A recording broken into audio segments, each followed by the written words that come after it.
E commerce जो India में business और मार्केटिंग के तरीके में बहुत ज़्यादा बदलाव लेकर आया है। आज ऑनलाइन मार्केटिंग से आप अपनी पसंद की चीज़ें घर बैठे आसानी से ले सकते हैं और इंडिया में इसका बिजनेस अब 120 मिलियन डॉलर तक पहुंच गया है, जो कि 51% की ग्रोथ के साथ हर साल ग्रो कर रहा है।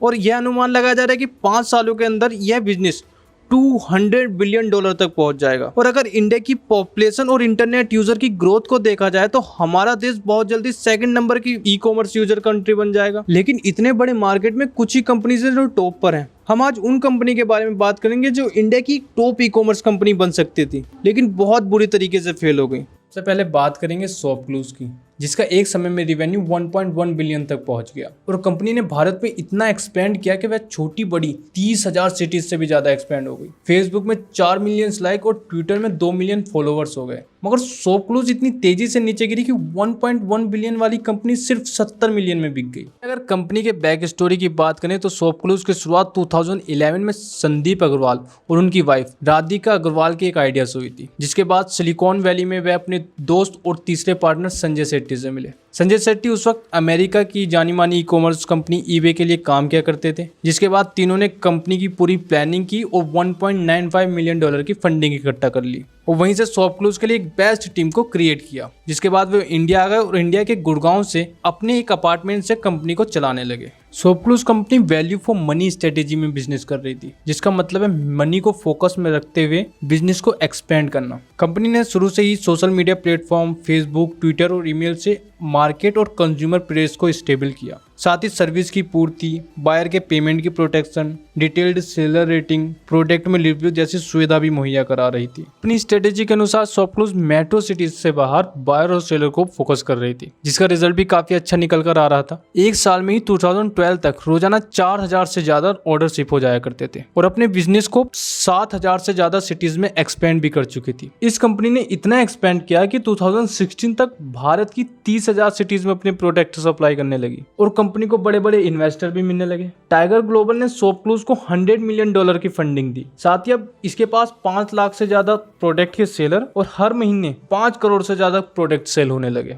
फिर लगातार हर साल शॉपक्लूज काफी स्पीड के साथ लोकल और स्मॉल बिजनेसेस को मास कंज्यूमर तक पहुंचा रहा था। मगर हुआ क्या, शॉपक्लूज का बिजनेस इतना एक्सपेंड कर गया कि कंपनी का ध्यान कस्टमर और सेलर के द्वारा दी गई प्रोडक्ट की क्वालिटी से हट गया, जिसकी वजह से कंज्यूमर लगातार शॉपक्लूज से अनहैप्पी रहने लगा। प्रॉब्लम इतनी बढ़ गई कि 1.1 बिलियन वाली कंपनी सिर्फ 70 मिलियन डॉलर में बिक गई। कहा जाता है कि कस्टमर को आप फिजिकल वर्ल्ड में अनहैप्पी करते हो ना, तो एक कस्टमर 6 लोगों को बताएगा, और अगर वहीं आप इंटरनेट की दुनिया में एक कस्टमर को अनहैप्पी करते हो तो 6000 लोगों पर इफेक्ट डालता है। सेकंड कंपनी है स्नैपडील। स्नैपडील 2011 में ऑनलाइन मार्केटिंग में आई और कंपनी ने ब्रांड और क्वालिटी को ध्यान में रखते हुए टॉप लेवल के कस्टमर तक पहुंच रही थी और साथ ही ब्रांडेड प्रोडक्ट को रीचेबल प्राइस में सेल कर रही थी, जो कि कंपनी का सबसे ज्यादा अट्रैक्टिव मॉडल था। और इसी वजह से स्नैपडील इंडिया की टॉप लेवल की कंपनी बनकर सामने आने लगी। स्नैपडील अपने साथ ब्रांडेड फैशन, इलेक्ट्रॉनिक और अलग अलग तरीके के ऑनलाइन प्रोडक्ट ई कॉमर्स में लाने लगी, जिसके बाद स्नैपडील की स्ट्रेटेजी और बिजनेस मॉडल ने स्नैपडील को फ्लिपकार्ट के कॉम्पिटिटिव बना दिया। यहाँ अगर फ्लिपकार्ट की बात करें तो फ्लिपकार्ट की शुरुआत 2007 में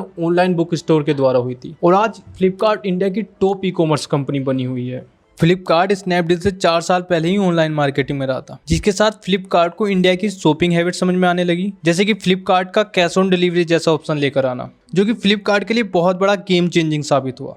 और साथ ही स्नैपडील की कॉम्पिटिटर फ्लिपकार्ट हमेशा एक कदम आगे का डिसीजन लेने लगी। उधर स्नैपडील कंपनी कोई बड़े डिसीजन नहीं ले रही थी। कंपनीज बराबर से बड़े बड़े इन्वेस्टर को फंडिंग के लिए भी अट्रैक्ट कर रही थी और कंपनीज को फंडिंग भी मिल रही थी। मगर शायद स्नैपडील अमेजोन के आने के बाद इंडिया की 3rd नंबर की कंपनी बनकर संतुष्ट रहना चाहती थी। एक टाइम में तो स्नैपडील शॉपक्लूज की तरह डिसीजन लेने लगी, जैसे फास्ट तरीके से एक्सपेंड करने की ओर फोकस करना, जिसके बाद शॉपक्लूज की क्वालिटी कंट्रोल और कस्टमर की डिलीवरी से फोकस हट गया। और कई बार तो ऐसा हुआ कि कस्टमर को डिलीवरी में फेक प्रोडक्ट तक मिल जाते थे और कभी कभी तो ईंटे पत्थर तक आ जाते थे, जिसकी वजह से कंपनी की छवि बहुत ज़्यादा खराब हुई थी। और मेरा मानना यह भी है कि कंपनी के आगे न बढ़ने के पीछे कुछ कंट्रोवर्सी भी रही। जैसे 2016 में कंपनी दिवाली दिल की डील पर काम कर रही थी और उस वक्त आमिर खान स्नैपडील के ब्रांड एम्बेसडर थे। उन्होंने एक शो में देश में इंटॉलरेंस वाले बयान से इतनी कंट्रोवर्सी हुई कि शॉपक्लूज को आमिर खान को हटाना पड़ा।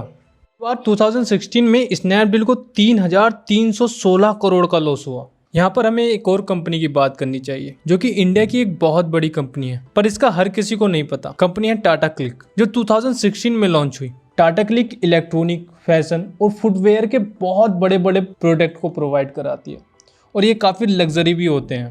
टाटा क्लिक इतने लग्जरी और ब्रांडेड प्रोडक्ट को प्रोवाइड कराती है कि इंडिया में हर कोई इसे ले भी नहीं पाता।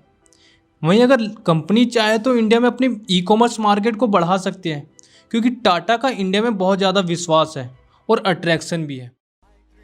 I'm an icon, man. My girl about a 10. I should fuck her in a